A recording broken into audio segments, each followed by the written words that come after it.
The Botham Jean murder occurred on September 2018, in which Amber Geiger, an off-duty policewoman from Dallas, Texas, fatally shot and killed Botham Jean.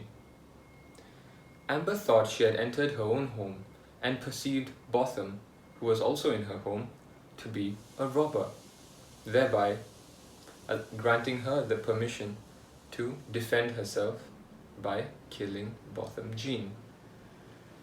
This is legal under the Castle Doctrine, which states that Amber is allowed to use lethal force in self-defense as long as she is within her own premises, such as her home or her car. However, in this case, instead of Amber being faced with life imprisonment or death penalty, she got away with 10 years. And this may seem not that much of a surprise, as it is understandable that she was a victim of circumstance rather than intent. However, the kicker is that she wasn't in her home. She was in Botham's home, which she had entered on accident. So, despite all of this happening, I would like to request for us to keep our ethical judgments aside when I ask you to imagine you're a press reporter writing an editorial on this Botham Jean murder for your local newspaper. And in this article, you wish to convey that Amber Geiger, although she has murdered Botham Jean, is simply a victim of circumstance, as there was no malice involved. So in this article, I would like you to question yourself. Which of these two words do you think would be most appropriate to convey this message? Is it, number one, indeliberate? Would you call Amber Geiger's actions of shooting Botham Jean indeliberate? Or number two, unintentional? Would you call Amber Geiger's actions of shooting Botham Jean unintentional? So which one is it? Indeliberate or unintentional?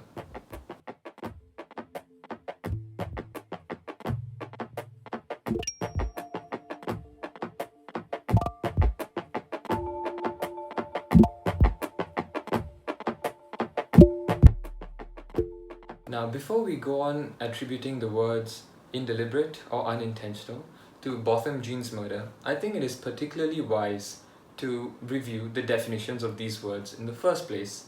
So, the definition of indeliberate is, and I quote, "not deliberate, as it is marked by a lack of forethought or intention." And that of unintentional is that is simply not done on purpose. So now that we have the definitions out of the way, I think we have a certain level of clarity on this issue. So personally, what do you guys think is the more appropriate word to use in this situation? Indeliberate or unintentional?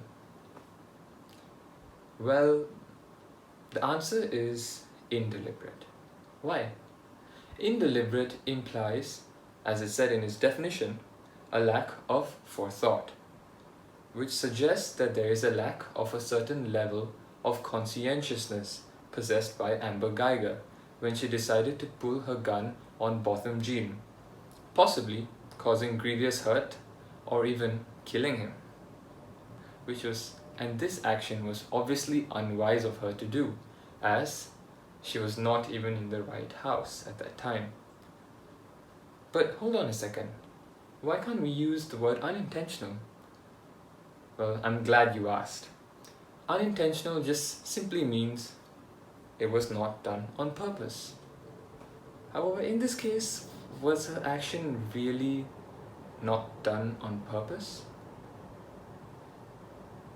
When she pulled a gun on Botham Jean, she had an intent to kill. Even though it may be out of self-preservation, it may be in self-defense, but you can't deny there was an intent to kill. Therefore, we can use the word indeliberate when describing this incident, but definitely not unintentional.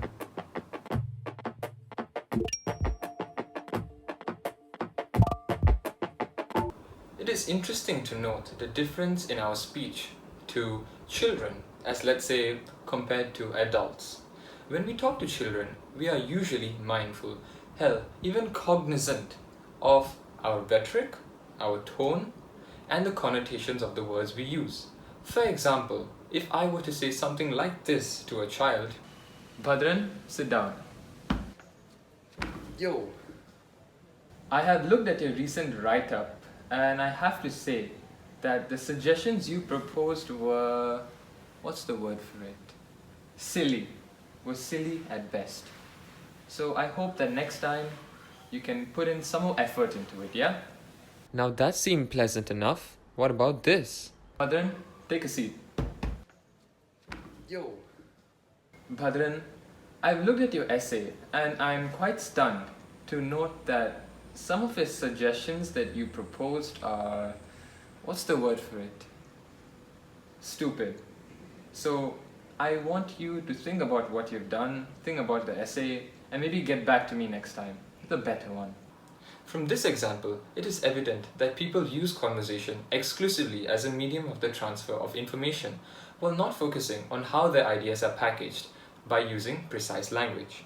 Precise language reduces the possibility of the misinterpretation of the ideas that we are trying to convey, which, when you think about it, is essential for holding any nature of conversation or dialectic.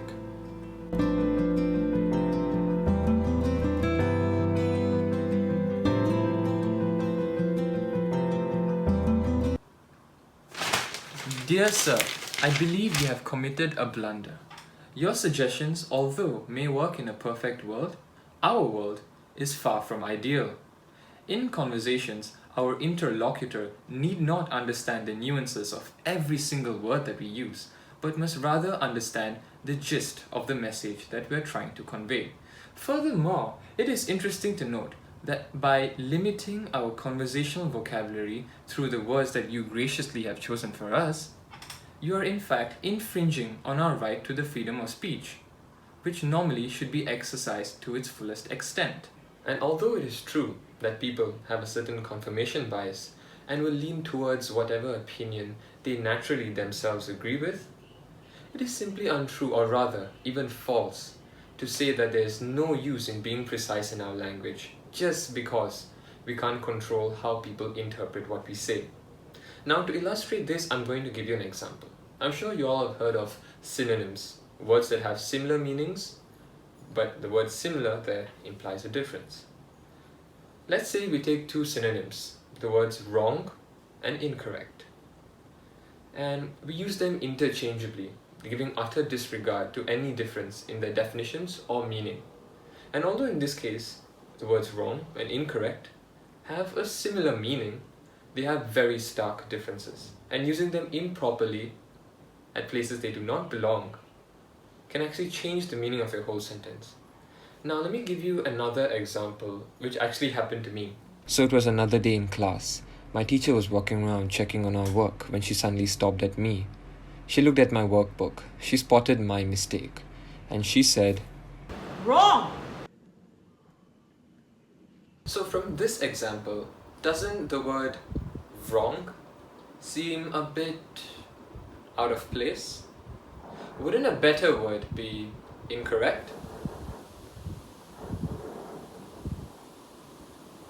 I think someone's trying to break in my house. 1 second. And I'm back. Now, what exactly is the difference between the two words wrong and incorrect? Wrong holds a moral connotation to it. Thus, when she uses it to describe my action of making a mistake on, let's say, my chemistry homework, for example, this means that my action was unethical, which I assume was not the aim that she was trying to convey to me. Well, hopefully at least.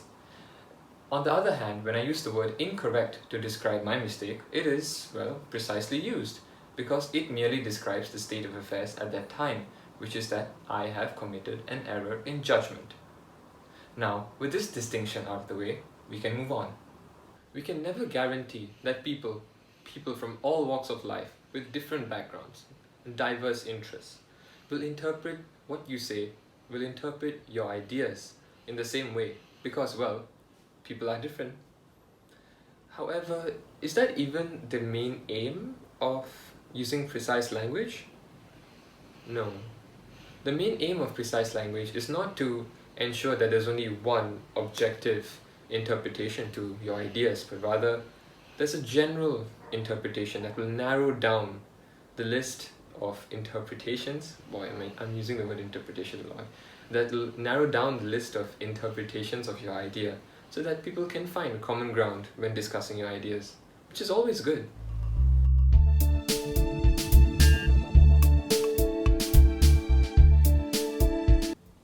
From this, we can understand that how using certain words imprecisely can convey a completely different meaning than what we intended.